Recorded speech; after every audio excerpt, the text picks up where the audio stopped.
lagrangiano completo do setor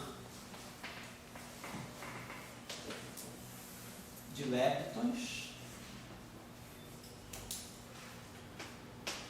e Higgs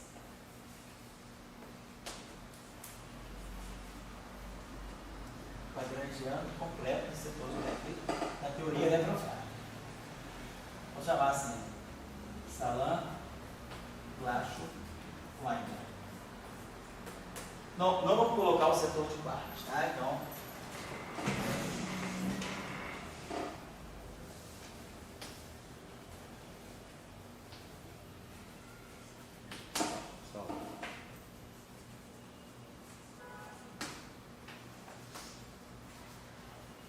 eu vou introduzir os leptons, quer dizer, os leptons carregados com os seus neutrinos, os Higgs, claro, não estou colocando aí, mas os bósons de Gate, claro, os bósons de Gate estão aí.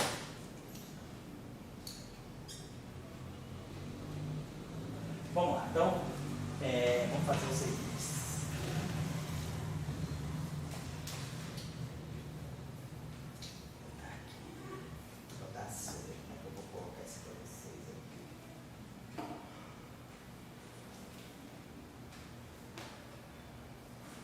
Vou seguir a anotação dele aqui, que eu acho que é uma anotação boa. Fazer o seguinte, vamos começar aqui. O lagrangiano.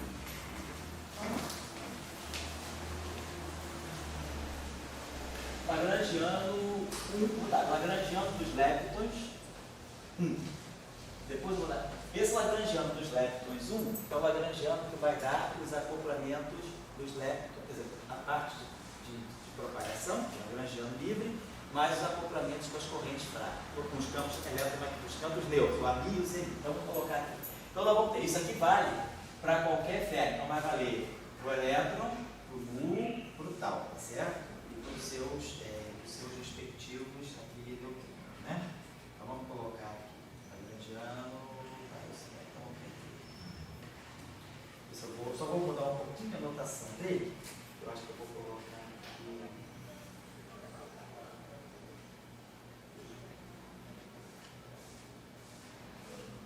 Vamos fazer assim, vou dar para unificar. Vou fazer assim. Então, vou botar aqui F. Então, esse férmion aqui, daqui a pouco eu vou especificar o que ele pode anotar. Então, esse aqui vai ficar I, gama mi, dmi, menos a massa daquele férmion. Então, esse aqui é o termo de massa da equação de Dirac. Menos a constante de acoplamento eletromagnética, a carga daquele férmion, gama mi, a mi. Um campo eletromagnético. Então, esse lagrangiano aqui está dando, ó, aqui eu tenho interação eletromagnética. Eu vou explicar já daqui a pouco mais no detalhe. Aqui vai aparecer um outro termo que vai ser o G, que é a constante de acoplamento do SO2 sobre cosseno de θ dado. F barrado, gama mi, que eu vou explicar direitinho para vocês. Aqui, o I3, correspondente àquele férmion.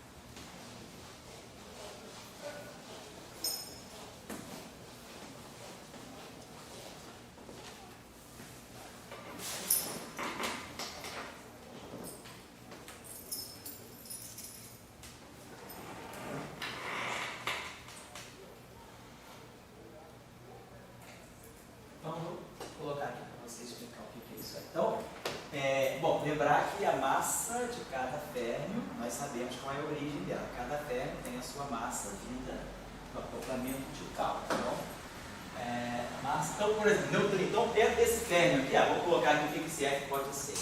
Esse F aqui pode estar representando o elétron positron o seu neutrino. Claro, neutrino e antineutrino. Então, vou colocar, claro, as antipartículas estão contempladas. Vou colocar a partícula já está em subtende. Então, vou colocar aqui o elétron com o seu neutrino. Claro, isso inclui automaticamente a teoria semi-invariante CPT, ela inclui o positivo do seu antineutrino. Vamos colocar aqui o muon com o seu neutrino e o tau com o seu neutrino. Os leptons carregados com os seus respectivos neutrinos. É isso que representa esse. Então, eu vou ter que fazer para cada um deles. Então, vai ter essa questão. Agora, aqui a gente vai colocar massa.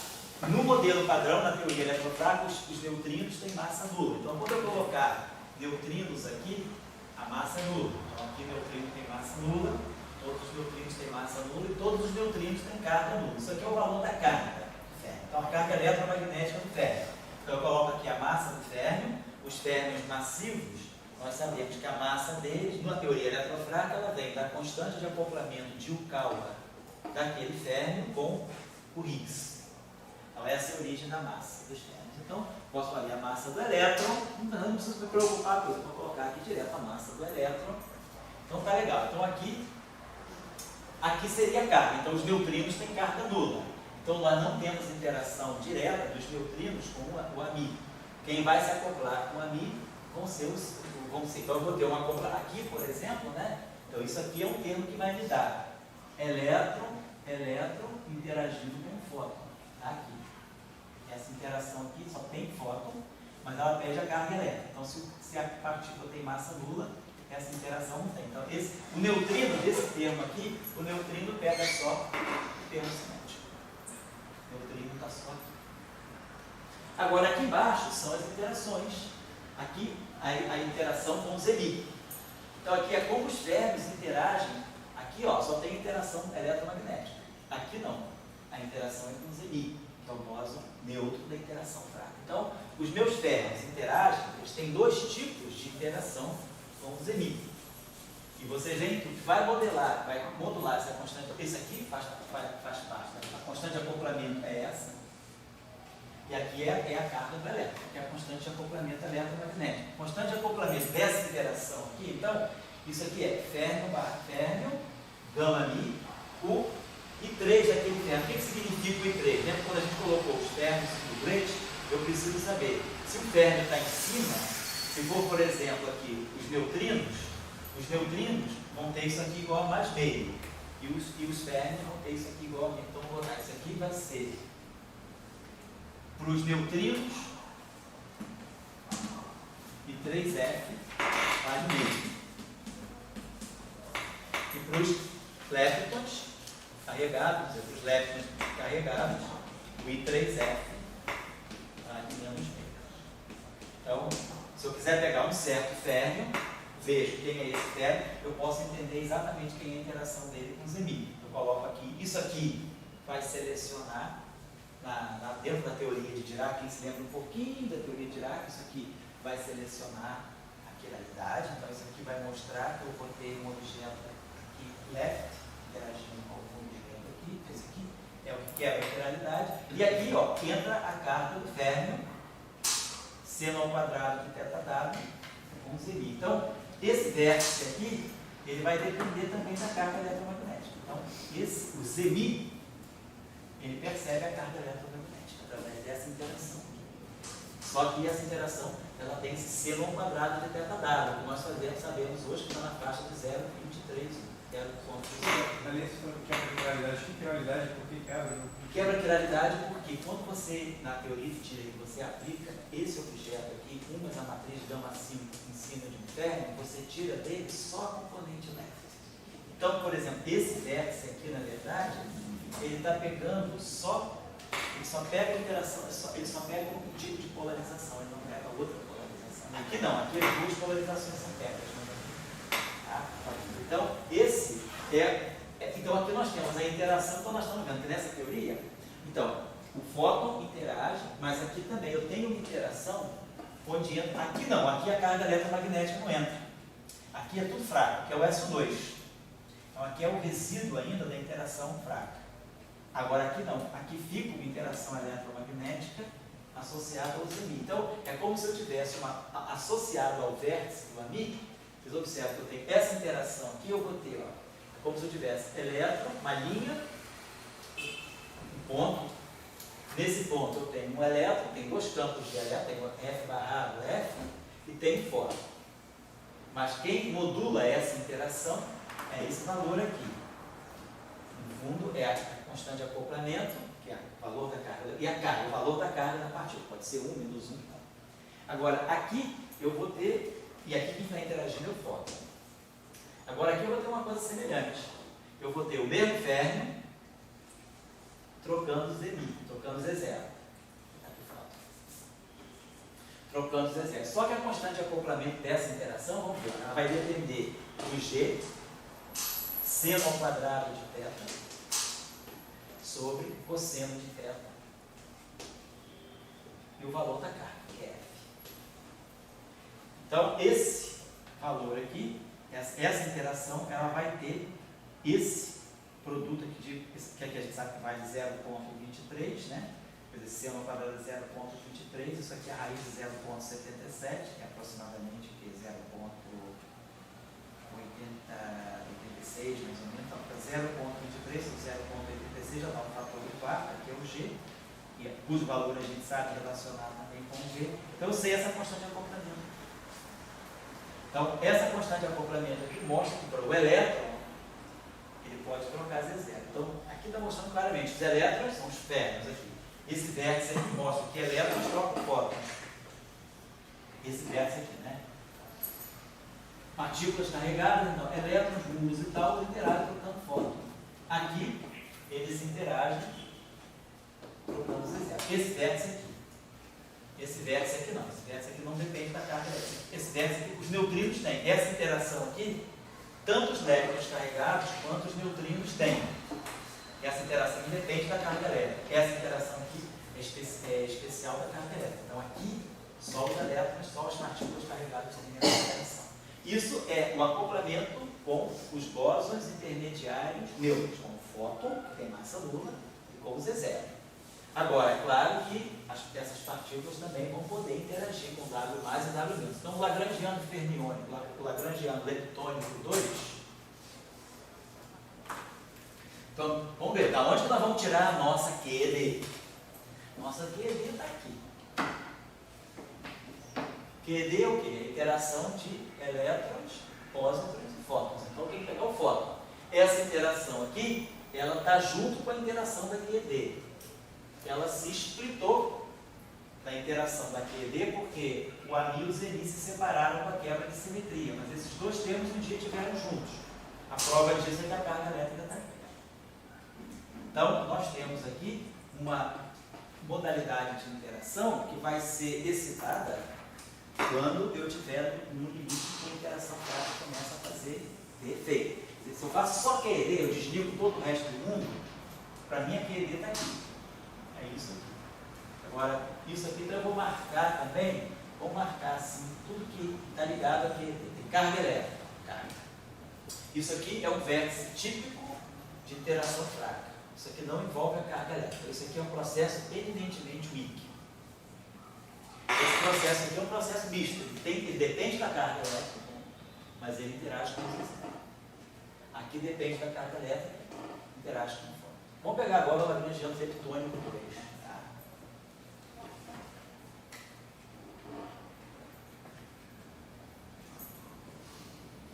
Vamos ver aqui. Esse aqui já não vai ser interessante para QED. Vamos ter aqui G, mas eu vou mostrar para vocês para a gente ter uma ideia completa do modelo. Né?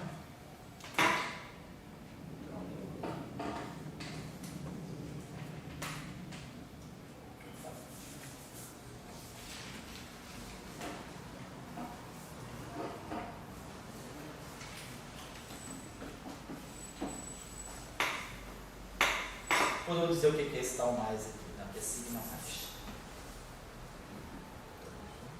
Estou seguindo uma notaçãozinha. É o W mais.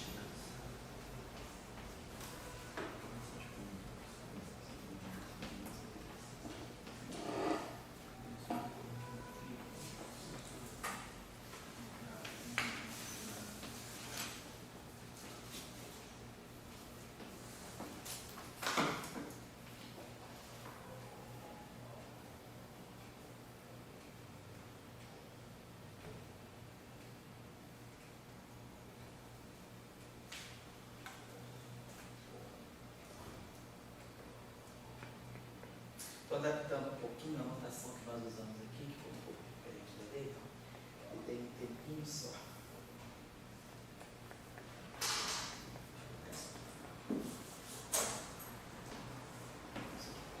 Menos agora, essa partezinha aqui que vai ser G sobre raiz de 2. A massa daquele férmio sobre a massa do W. Olha, esse fator aqui já é um fator. A massa por férmio mais pesado que nós temos é o tau, que é 1,8, cerca de 1,8. Pega aí, por favor, a tabelinha, eu acho que é 1,7, 1,8. Dá licença, vou pegar aqui o lepton tal.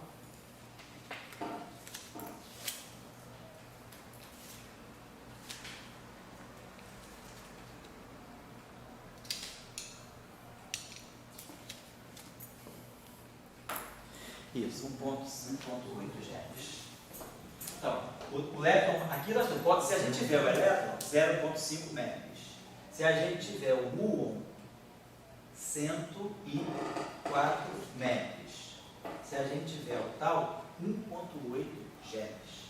O massa do W, nós vimos, na faixa de 81 GeV. Então, esse fator aqui é sempre pequeno. No caso do tau, que é o mais pesado dos leptons, esse fator é 1,80 avos. Praticamente 1,40 avos. No caso do elétron, a massa do elétron é 0,5 MeV. Vamos dizer, aproximadamente 1 MeV. Então, um fator de MeV. Aqui, 80 GeV, então um fator de 10 a 5. Então, esse vértice aqui, ele tem um fator de 10 a menos 5 em relação a esse. Aqui é G sobre 2. É a constante de acoplamento que governa essa interação. Aqui é G sobre raiz de 2, mas tem essa razão de massas aqui. Deixar aqui que eu posso precisar, tá, Wallace? E aí aqui o que nós vamos ter vai ser o férmio barrado. O férmio. Aí aqui o Higgs. Então aqui a gente vai ter a conta férmio. Aí aqui nós temos 1 menos gama 5 sobre 2 térmica. Então isso aqui está pegando. É como se eu estou pegando uma quiralidade específica. Eu estou pegando, na verdade, isso aqui, lepton barrado. Estou pegando a parte de quiralidade lepton férmio com a parte de quiralidade lá. Esse verso aqui também, claramente quebrando a paridade. E aqui, vezes o Higgs. Aqui eu vou colocar vezes V menos H. Vai ter mais aqui. Já está estão certo.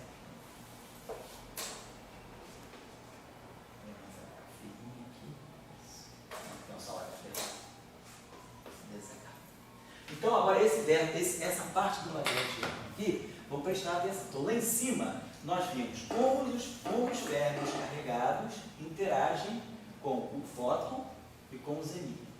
A carga elétrica faz com que ele interaja com o fóton, mas a carga elétrica também deixa de interagir com o zênio. Agora, aqui, nós temos a interação dos férmions. Essas matrizes aqui, sigma mais e sigma menos, são aquelas matrizes que a gente estuda quando estuda o esquema. Sigma 1 mais I sigma 2 sobre raiz de 2, sigma 1 menos I sigma 2 sobre raiz de 2. São aquelas matrizes de Pauli que a gente estuda quando faz lá a álgebra do spin, né? Sigma x mais ou menos I sigma y sobre raiz de 2. São aqueles operadores que a gente chama de sigma mais ou menos, né? Que são aumento de meia unidade ou diminui de meia unidade. Então, mas eles aparecem por causa do S de 2. Então aqui eu tenho uma interação de férmio com férmio, trocando W mais e W menos. Então essa interação aqui, na verdade, observe o seguinte também. Essa matriz W mais, ela vai selecionar do férmio, quer dizer, na verdade, essa interação, se a gente for olhar bem, lembrando que esse férmio aqui, ele é elétron, neutrino, elétron, essa matriz sigma mais, ela é 0 mais, ela é 0, 1, 0, 0. Então essa matriz aqui, então na verdade, o que está aqui nessa interação, eu vou botar, traduzir um pouco já, assim, abrir melhor essa expressão, o que está em jogo aqui, na verdade, é a interação do elétron, na verdade o que está em jogo aqui é o elétron, gama mi, neutrino, W mais. Então eu tenho uma interação, o elétron interage com o neutrino, quer dizer, eu tenho uma coisa desse tipo. Eu tenho elétron, posso chamar o neutrino desse nome, neutrino e W+. Então eu tenho uma interação que o elétron pode emitir um W e se transformar no neutrino. Ou o neutrino absorver o W e se transformar no elétron. Então eu tenho uma interação que mistura agora os leptons de natureza distinta. O elétron com seu neutrino, o muon com seu neutrino, o tal. Então eu tenho um vértice em que eu posso emitir os W+, e os W-, os W+, e os W-, quando eles interagem com o férmio, eles mudam a natureza do férmio. Ele transforma. Se o férmio tem carga, ele se transforma em neutrino. Se o férmio não tem carga, o neutrino vira férmio carregado. Então essa interação é desse tipo assim. Por exemplo, eu posso ter um elétron, esse elétron emite um W-, mas aí esse elétron aqui vira o neutrino. Então eu tenho um vértice em que eu tenho a emissão ou absorção de um bóson vetorial carregado. Então nessas emissões de bósons vetoriais carregados, a teoria eletrofrágil nos diz que o elétron se transforma no neutrino, quer dizer, acopla, vamos dizer, é uma corrente que mistura elétron com neutrino. São as chamadas correntes carregadas. Porque aqui as correntes são neutras. Por quê? Porque o férmio que está aqui é o mesmo férmio que está aqui. Então o férmio absorve um Z0 ou emite um Z0, ele não muda a carga dele, porque a carga se conserva na interação. A carga elétrica é sempre conservada. Aqui não.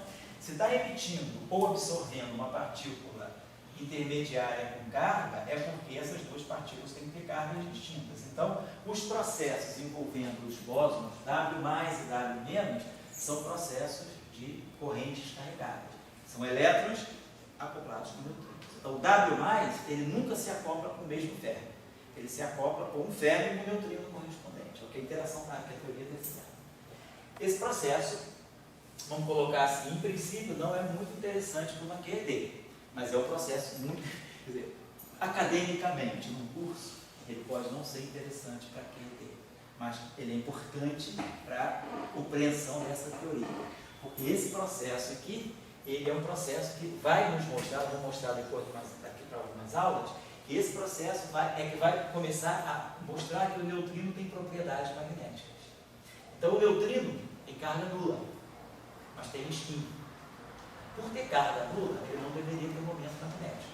Mas ele interage com o W, ele interage com a elétron. Então esse processo aqui vai fazer com que, o Edgar foi embora, mas vai fazer com que, por correção quântica, na teoria clássica, se eu pensasse na teoria só classicamente, o neutrino não tem propriedade magnética, mas por meio de flutuações quânticas, o neutrino vai adquirir magnetismo. E o magnetismo que o neutrino vai adquirir é porque ele está acoplado com o elétron e com o W+. Então isso aqui vai ser muito importante se nós começarmos a buscar propriedades eletromagnéticas de partículas neutras. Partículas neutras têm propriedades magnéticas que podem ser interessantes, sobretudo em problemas de astrofísica. Quando eu tenho campos magnéticos externos muito fortes, eu posso ter neutrinos abundantemente passando em regiões de campo magnético forte. Então, o momento magnético do neutrino é pequeno, mas ele é amplificado pelo valor do campo magnético. E aí, quem explica o magnetismo do neutrino é exatamente essa interação. Então, isso aqui é o resíduo da unificação. Porque o neutrino, ele está ainda numa tribo que tem interação eletromagnética. Isso aqui é carregado. Isso aqui é carregado. Então, ele interage aqui com dois objetos carregados. O neutrino ele tem, mas essa interação ela não é marcada pela interação fraca, pela forte. Tudo pela interação eletromagnética. Tudo que é interação eletromagnética tem E. E tudo que é interação fraca tem G. Então, aqui, olha, isso aqui é eletromagnético. Isso aqui não tem E. Só tem G. Isso aqui é uma interação fraca, mas é uma interação fraca que está pegando carona na carga da elétron, na carga da partícula. Então, essa interação aqui, ela é fraca, mas ela interfere no processo eletromagnético. Essa interação aqui é evidentemente fraca, porque ela só tem G. Eu não tenho E.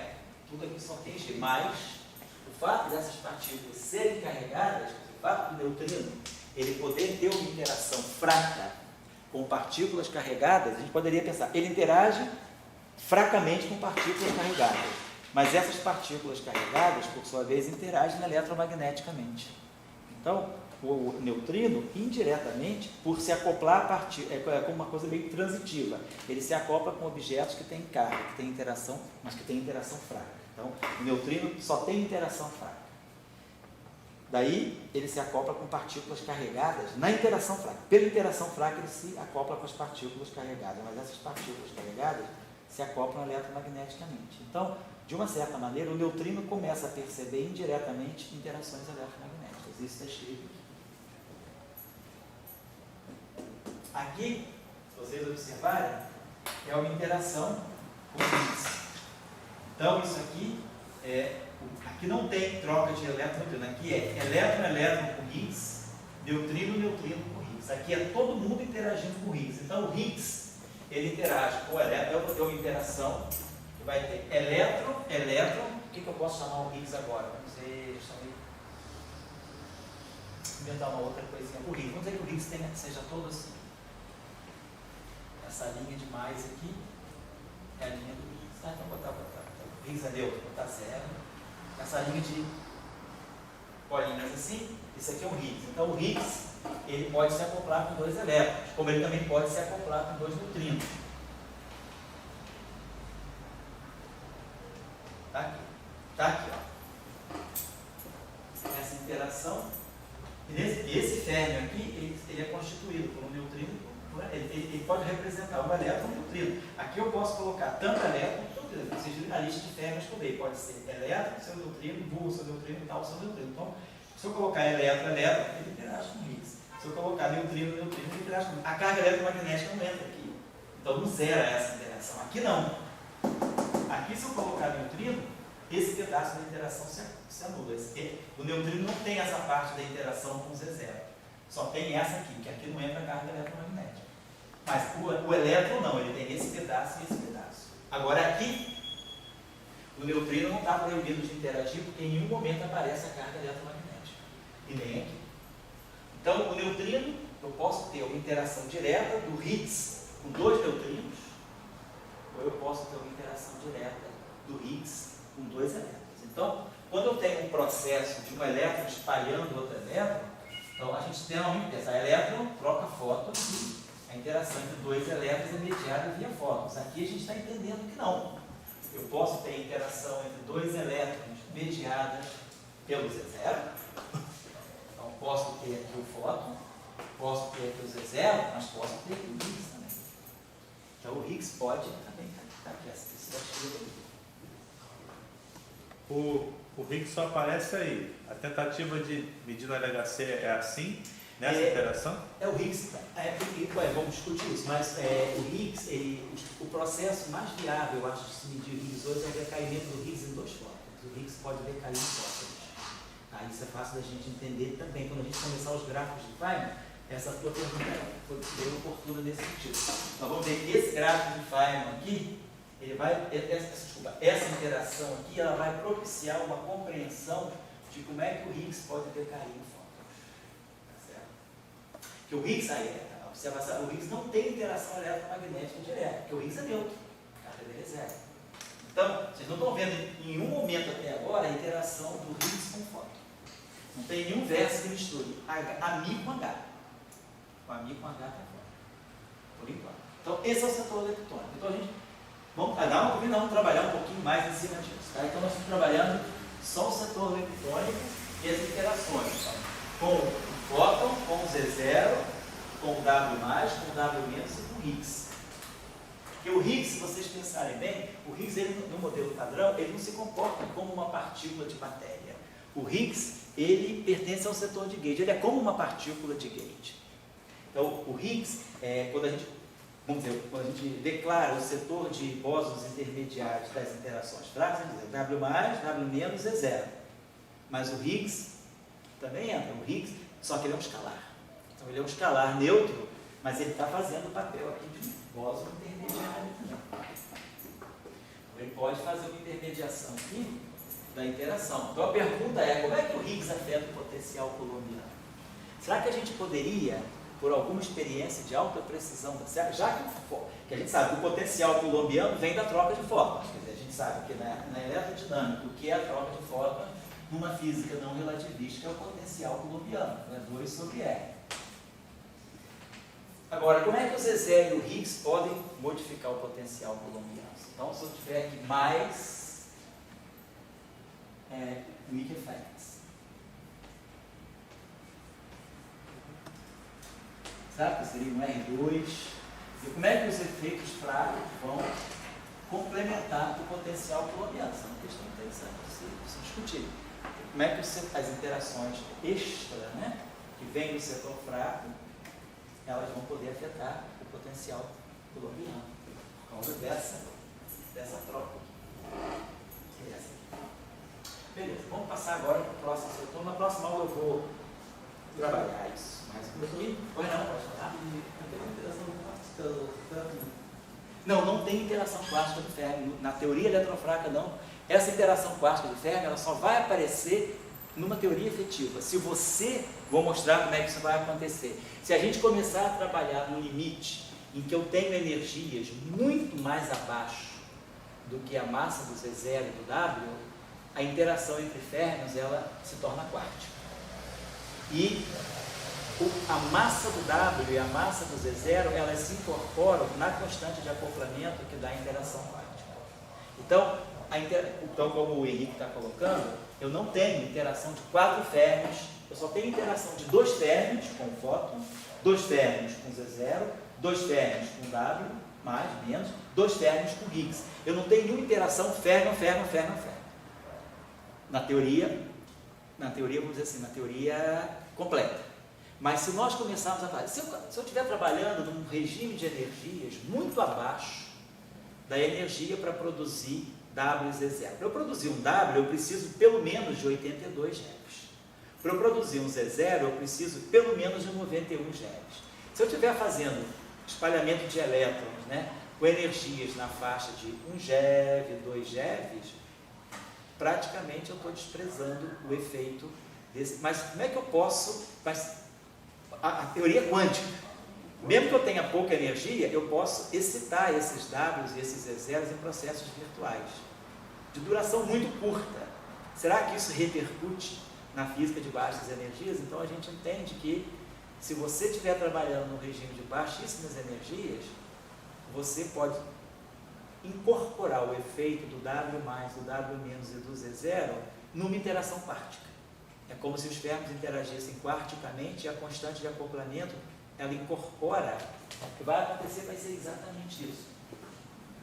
O G2, que é adimensional, vai absorver a massa do W ao quadrado. Isso aqui vai dar uma constante de acoplamento com dimensão de massa menos 2, que é justamente a constante de Fermi. Então a constante de Fermi, ela pode ser obtida no limite, vamos dizer assim, de uma eletrofraca efetiva, onde eu estou trabalhando, quer dizer, o decaimento beta do nêutron, ele se dá em energias bastante baixas. Então, por isso que Fermi, quando estudou o decaimento beta do nêutron, ele já estava com GF. Aquele GF do Fermi já tem uma dimensão de média menos 2.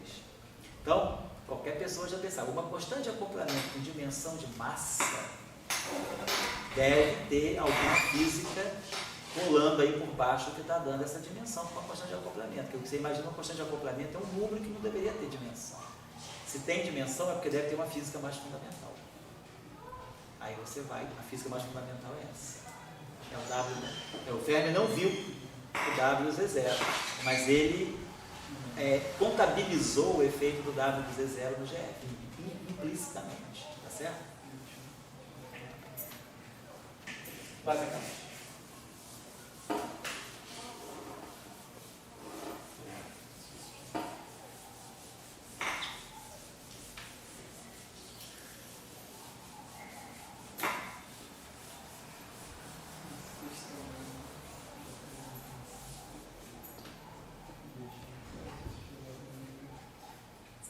Aqui é uma discussão também muito importante para o LHC. Esse lagrangiano que eu vou colocar aqui é o lagrangiano especial só dos bósons vetoriais intermediários. Então, esse aqui é o lagrangiano dos bósons de Gauge.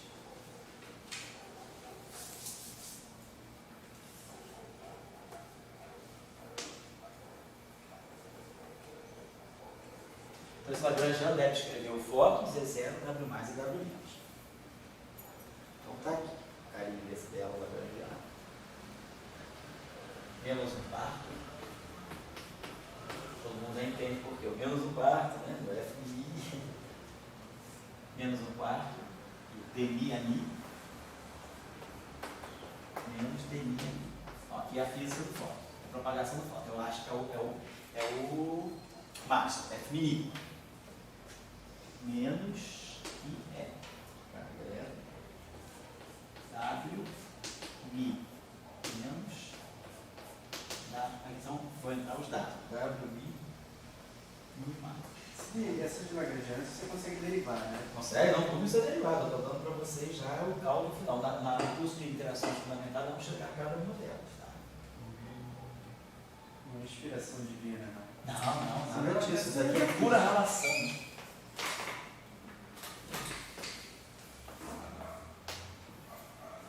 Então, isso aqui é o quadrado. Aqui, fazer assim.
Pequenininho.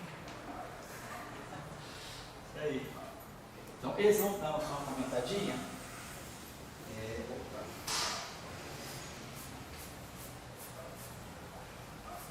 Esse lagrangiano aqui é o lagrangiano dos bósons de Gauss. Então, aqui nós temos fóton, aqui temos Z0 e aqui temos W mais menos, né? Isso aqui, na verdade, é essa W mais W menos. Vou colocar assim, isso aqui, esse aqui eu deveria colocar assim. Isso aqui é módulo ao quadrado, porque esses objetos são. Esse aqui é complexo. Então tem que tirar ele vezes ele estar.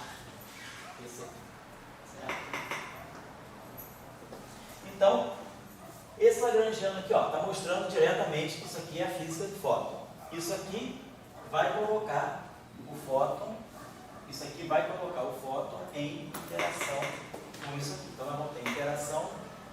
Outro pedacinho aqui que nós vamos ter, quando elevarmos temos esse cara ao quadrado aqui, que vai dar interação de 4 Ws, e depois nós vamos ter, então nós vamos ter o seguinte, daqui nós vamos ter fóton, e lá, quando eu elevar isso aqui ao quadrado, é o F mini do fóton, normal.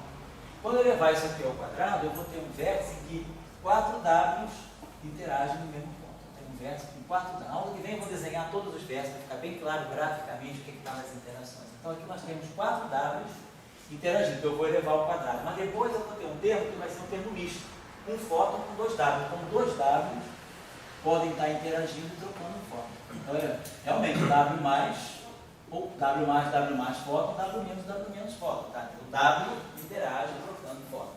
Né? Então, é isso aí que vai estar acontecendo aqui. Aqui é a mesma coisa. O F mini do Z0, então, essa aqui é a parte de propagação do Z. Agora, aqui eu vou ter, aqui vocês estão observando, essa interação é eletromagnética. Aqui tem o E. Então, quando o fóton, nesse termo aqui, quando eu elevar ao quadrado, o fóton se acoplar com o W, o acoplamento dele é eletromagnético. Então, o fóton se acopla aos W porque eles têm carga. Agora, o Z0, quando ele se acopla com os Ws, ele se acopla pela interação fraca. Olha o G e o cosseno de θ. Então, essa interação, esse acoplamento de dois Ws com o Z0, ele é feito via interação fraca. Agora, aqui embaixo, eu vou ter esse termo aqui, tem fóton, W e elétron, carga elétrica.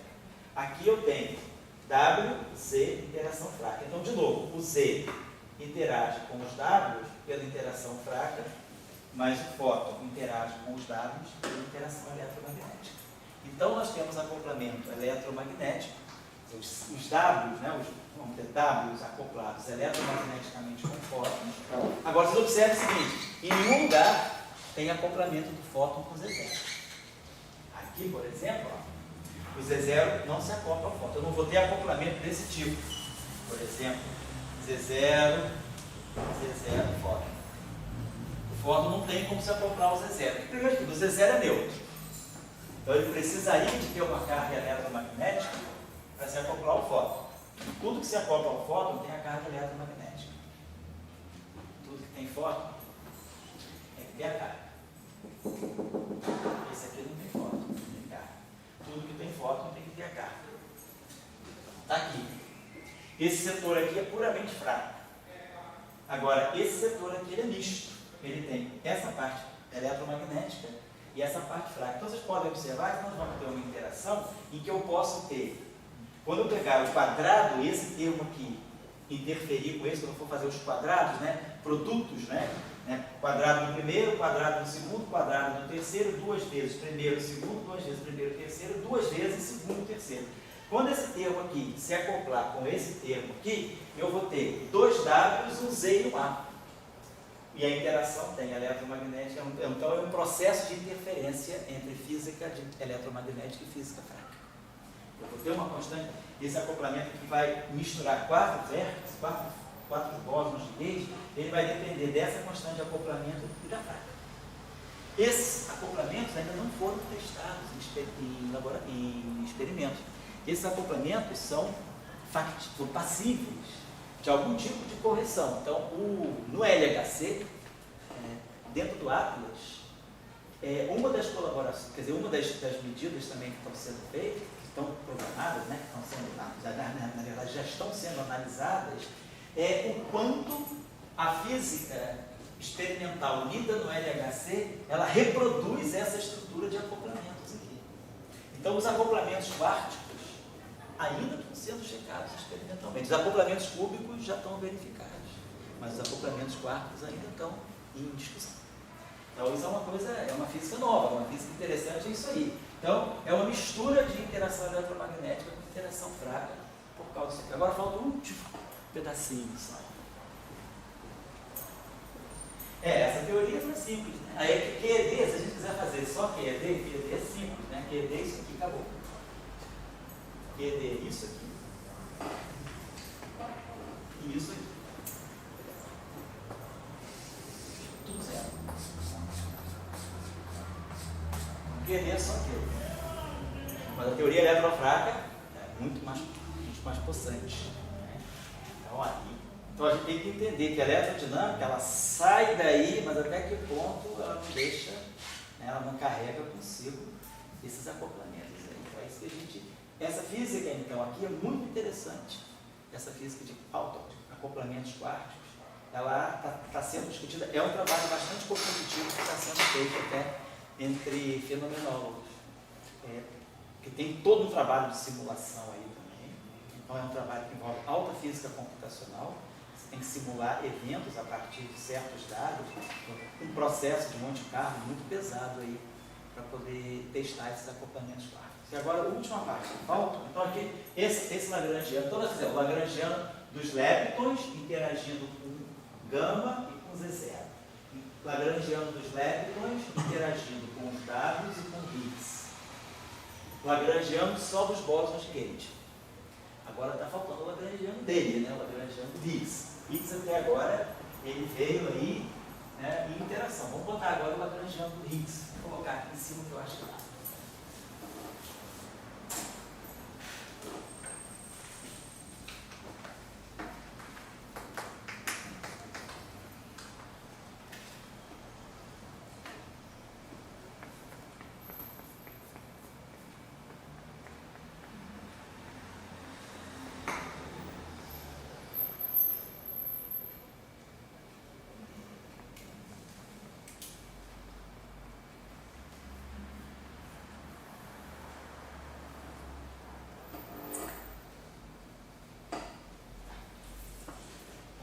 Isso aqui.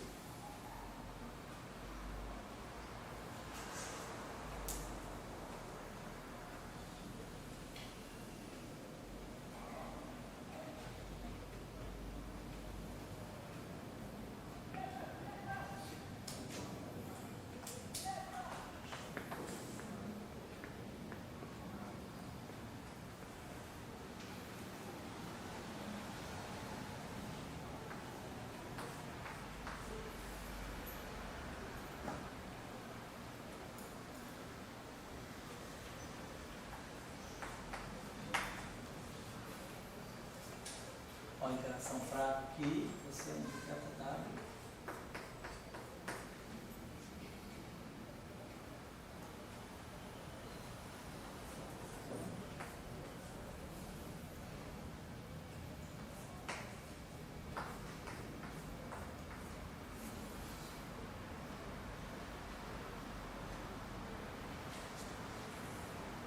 Esse aqui, modo, botar nesse I aqui, tá? É complexo conjugado vezes Z.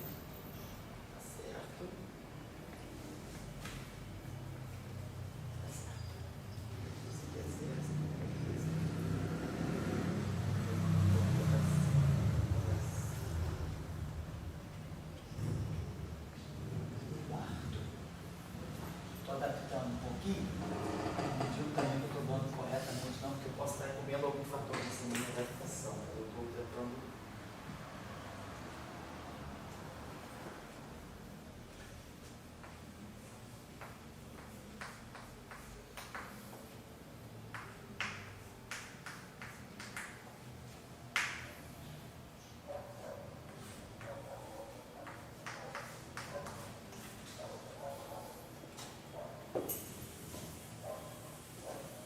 Vamos comentar já rapidinho.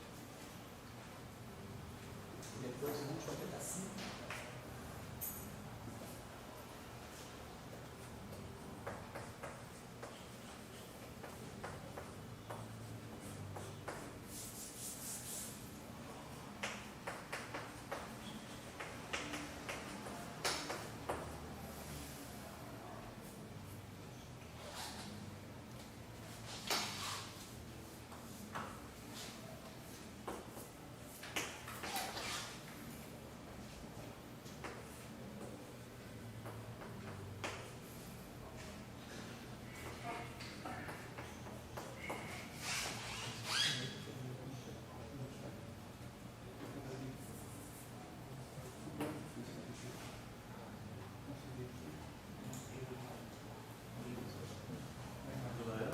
Oi.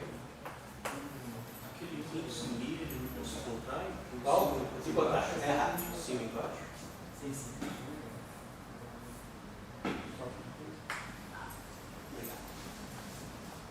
Então, está observando aqui, ó.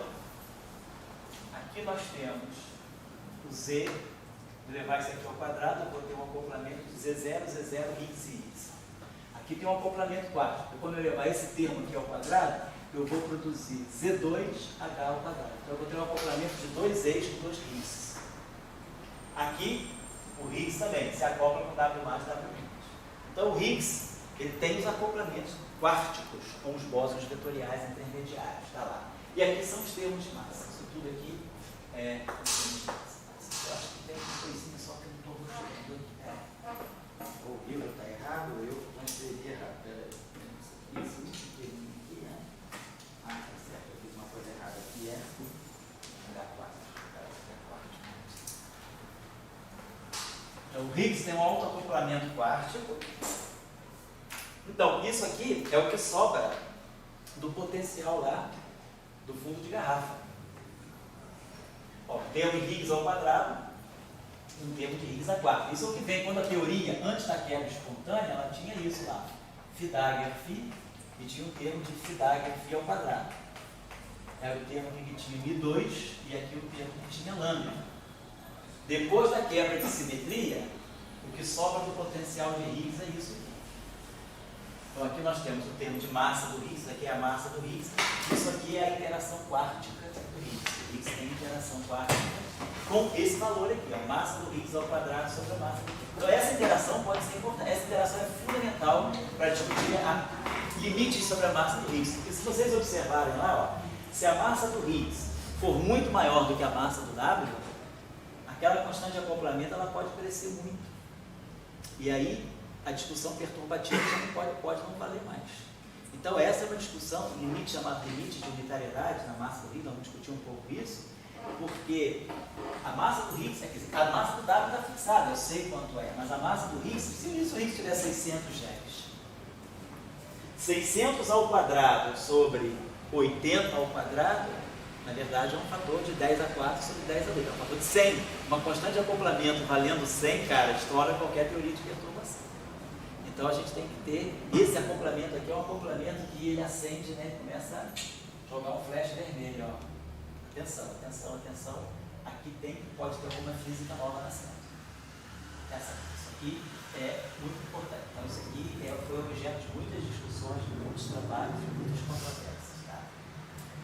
Então está apresentado a vocês aí, pessoal, o que está por trás das interações eletromagnéticas. Tá? A QED, ela é apenas esse setor. QED é isso, esquece isso, esquece isso, esquece tudo isso e deixa isso. Só isso. Pouquíssimas coisas, mas esses processos não é óbvio que esses processos sejam completamente descolados daqueles ali. Então, processos, nós vamos ter que começar a ver qual é a possível competição entre esses processos. Certo? E aí a gente entende que o fóton, ele é fóton, ele é interação eletromagnética, mas ele se partiu, né, de uma interação fraca. E a gente entende que aqui a interação eletromagnética deixa a marca dela, não é a constante de acoplamento, mas é a carga eletromagnética, o valor da carga influencia nessa interação que é uma troca. Então, a partir da próxima aula, eu vou comentar um pouquinho mais alguns aspectos dessa discussão aqui, para a gente começar a trabalhar na questão agora dos elementos fundamentais da QED, propagadores. Então, vamos trabalhar o propagador dos bósons vetoriais, tanto o propagador do campo de fóton, como o propagador do Z0. Vamos trabalhar o propagador do Higgs e o propagador do elétron. Agora, para efeito de QED, eu vou esquecer o mu e o tau. Tudo que vale para QED, que eu fizer para elétron, vai valer para o mu e para o tau, só mudando a massa. Tudo que eu fizer para o elétron, depois eu posso fazer para o mu e para o tau só colocando corretamente. A carga é a mesma, todos têm carga menos, é só acertar a questão da massa. Então, do ponto de vista da QED, eu aí posso me concentrar só no elétron. E depois eu estabeleço os outros resultados para os outros elétrons. Agora, do ponto de vista experimental, a gente sabe que há diferenças marcantes. Né? Então, pode ter o muon, ter o elétron, né?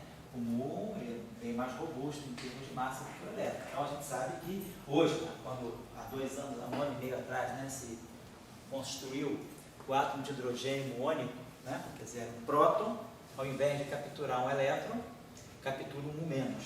Então você forma um átomo de hidrogênio, um estado ligado de um próton com um muon. Claro, o muon é praticamente 100 vezes, 200 vezes mais massivo do que o elétron. Se a gente lembrar lá da mecânica quântica, né, o raio médio do átomo de Bohr ele é inversamente proporcional à massa do elétron. Então, se eu colocar o muon, a massa é 200 vezes maior. O raio de Bohr se torna muito menor. Então, quando a gente forma um átomo muônico, o muon, para formar o estado fundamental do átomo muônico, ele está muito mais próximo do próton do que o elétron. O elétron é na faixa de 0,5 angstroms, o raio médio do átomo de hidrogênio. Com o muon seria 0,5 sobre 200, né? Então seria 0,00025 angstroms. Então você está praticamente dentro do próton.